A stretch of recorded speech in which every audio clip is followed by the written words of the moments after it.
Hey there, everybody. I'm John Stamos. This is my good friend Dave Coulier. And cut it out. Oh, you rolled with that one. I liked it. I'm the psych professor. That's DJML Yellow, and this is yet another record run video. Yes. Hot in here, nice outside, warm in this room because of the lights. Boy, look at that glare coming off of my forehead. All right. Anyway, I'm gonna get to my records.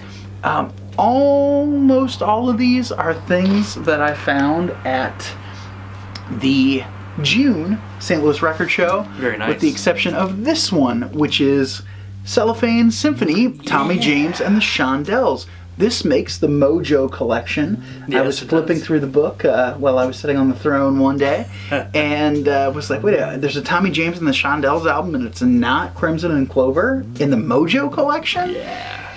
So here's the deal on this one.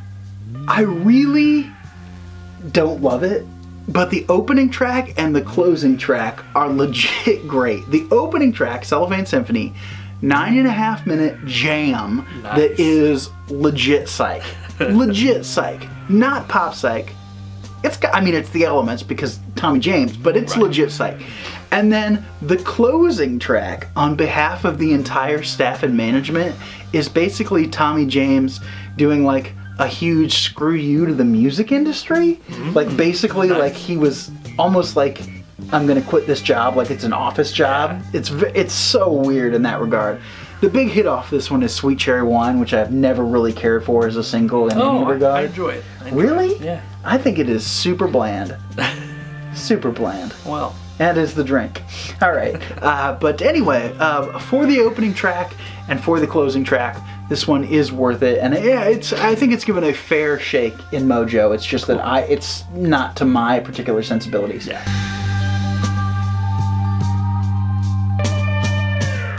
So vintage vinyl in St. Louis recently has been very, very, very good to us. But going before our most recent haul there, back in, probably May or June at some point, this was kind of pre-big haul. They had some interesting stuff dropped off. I got lucky on a few things. I've actually got probably this video and the next one worth of stuff that I picked up in those couple of months there. So starting it off, some ARS Nova. I had their first album for a long time. It's, one of those, it's like, that's pretty good. This is a little bit better. I like this one a little more. This is called Sunshine and Shadows. The title track opens the album, and it's a pretty good kind of sunshiny pop psych track. The album kind of goes back and forth between sort of that sunshiny goodness kind of stuff, a little bit folky, and then there's some kind of downer stuff. So Sunshine and Shadows, if you will. Nothing that's real standout-ish, but nothing real bad either. It's just kind of a pretty solid, enjoyable album.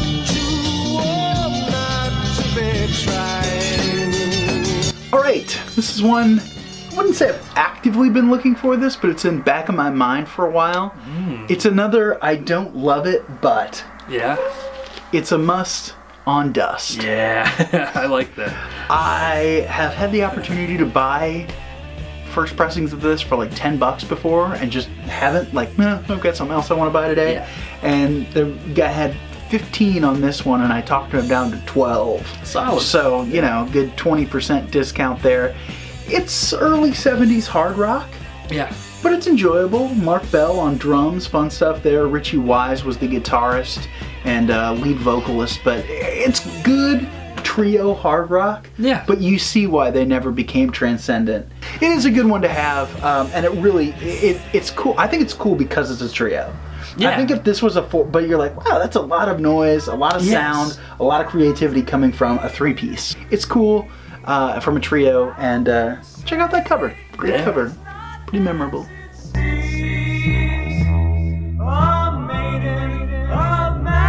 This is one of the stranger finds I've ever had. I saw this in the bins for $5. This is Rocky and Val. I stopped and looked at the world. It's on Blues Way. The cover was kind of interesting, it's pixelated or whatever you want to call it there. Gatefold, so the packaging is done up a little bit. But I noticed on the back, it's a Castanets Cats Associates production. They didn't produce it, but it was under their umbrella. From what I've read online, this was unreleased. They never issued this. Clearly, some copies got out. Don't know how I got a hold of a copy. and it's not remotely blues. So I don't know why this is on Bluesway, but it's pop, kind of in a Castanets Cats, not quite bubblegummy, but sunshiny pop. And it's not that good. Like, I know why it went unreleased, it's just not very good. The guys have an interesting story. They were a part of the Greenwich Village scene in the early to mid 60s, went to Vietnam, came back, recorded this album. So you think like, oh, they got heavy in Nam. No, they didn't. I don't know what to do with this. It's unreleased. I don't know anyone that's looking for it. If you're a Bluesway completist, let me know.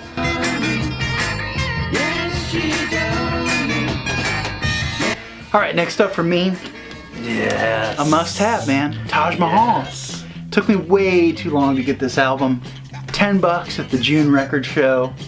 So happy to see it. It's just fun. Yes, it is. Taj Mahal is just awesome. It's kick-ass blues rock, man. It really it's is. awesome. I don't know what else to say about it. This one's got great stuff on it. Leaving Trunk, Statesboro Blues, Everybody's Gotta Change Sometime, Dust My Broom, Easy Rider. It's just, it's all good, man. It's 8 tracks of just, he just is in this awesome sort of vein of like, he's down home, but he's city blues. Yes. But it's just, he's this really interesting combination where electric blues just kind of passed the torch almost, and he picked it up. Oh, So totally. really, really enjoy Taj Mahal, the self-titled album. 100% smoking blues here. You gotta get Taj Mahal.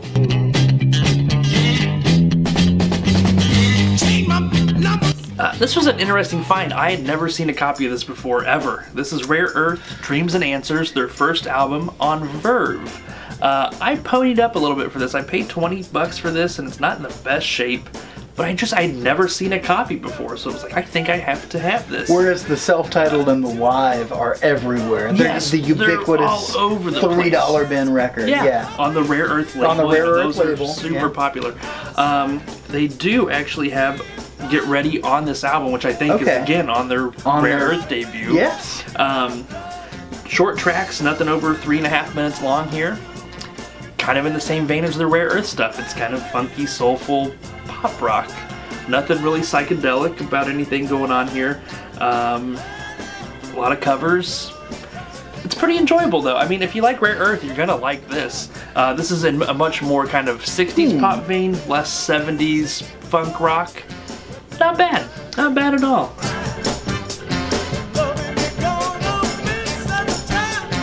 Now we're getting into some of the crazier stuff. All right, sir. This one I had you pick up for me online, but I'd never seen a better deal on a copy of White Noise. Yeah, This is that's so right. cool. An Electric Storm.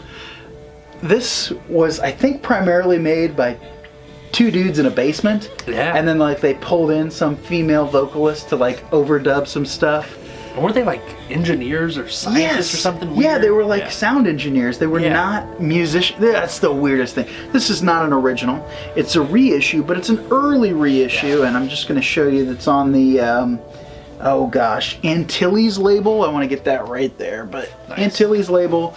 This one is great to pick up. I think this was like shipped. This was like $21. Yeah. And it's great. It's really a well done press.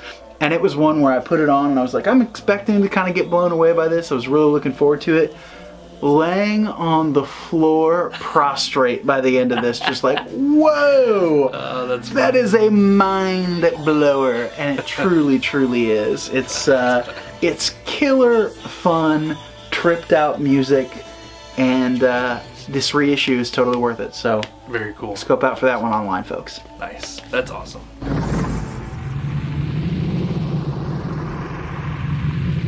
Paid $12 for this. It's a good price for this. It is, and I've been after it for a long time. First copy I've ever seen in person. Boston Tea Party, self-titled on Flick Disc. I honestly didn't know what to expect with this. I was expecting just kind of pop, 60s pop, because that's kind of what the American Revolution big time. This is more in a garage rock vein. Really? There's some That's fuzz cool. guitar on Nice. here. There's some rave ups. The time being 6.5 minutes long. That's usually if it's a jam on a pop psych album, That's the one? Yeah, that's the one. And this is the one on here too. It's again kind of in a garage vein, lots of fuzz. This is fun, man. I really This is enjoyed one this. that I've actually seen this in a couple different places, so I'm surprised you said this is the first time you've ever seen it in person. Yeah, I've never come across I've seen it in a couple different places, but it's always had a price tag that I was just like, that's more than I want to pay for what is, in my thought process, likely a pop album. Yeah. But I might take a look at the online offerings on this one and just see if it's worth dropping a few bucks. Yes, for sure. Yeah, $12 for this. Again, I would have paid a little bit more than that for sure. Now that I know what it's like, so yeah. Consumer advice. There you go.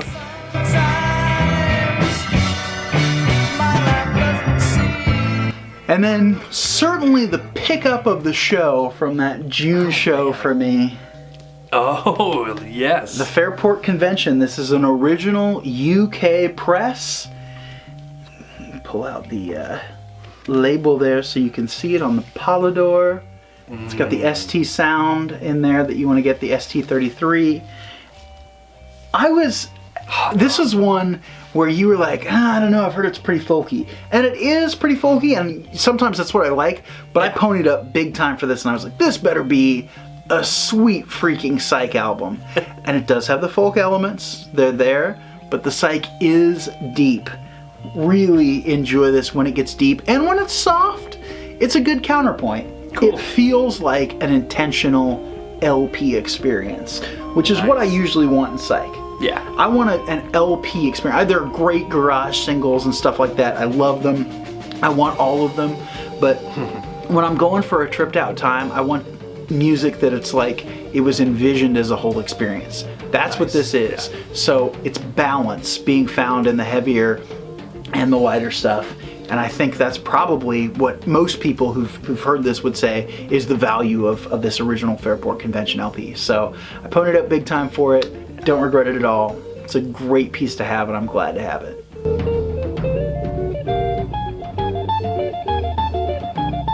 And my big find from this little showing, tucked away in the Brewer and Shipley section, right in the front though, I was digging in the random Bs. I like to just kind of go through the random letters. That's how you find the good stuff. Yeah, and then out of the corner of my eye I was like, did I just see that album? I did. This is Black Cat Bones, Barbed Wire Sandwich. I've known of this album because of the cover and knew it was a pretty rare British blues rock album, and couldn't believe it was there. So yeah, I knew this went for a little bit of money. They had a $9.99 price tag on it with a note that said, "Rare but worn, my favorite sticker to find at Vintage Vinyl, yep. And it is. The cover's got some water on the bottom, some water damage, so there's a little bit of a wavy thing going on there. The record I would call VG, not even kind of a solid VG. Yeah. Plays great. And if I'm not mistaken, I think some of these guys were in Leaf Hound prior to this group. So Growers of Mushrooms. Yes, I was expecting to be just blown away by this. I'd heard comparisons to Cream. Ooh. You had the Leaf Hound connection, and I put it on and it was like, okay, kind of standard electric British blues rock, save for a couple of tracks. Chauffeur and I think it's Death Valley Blues. I'm not positive, but Chauffeur for sure has a little bit of a Cream sound. There's a little bit of that crunch. Yeah, I didn't love this one though. This has like usually $100 price tag, and I kind of don't understand why. I mean, maybe just because it's rare and has the Leaf Hound connection, people go nuts for this. So you think they flip a dip, or? I'm going to hold on to it because there were, I would say I enjoyed 3/4 of it. Okay. Like really liked one or two tracks, and the rest was like, okay, pretty good. You know, sure. If I'm in the mood for some blues rock, I'll put this on for sure. All right.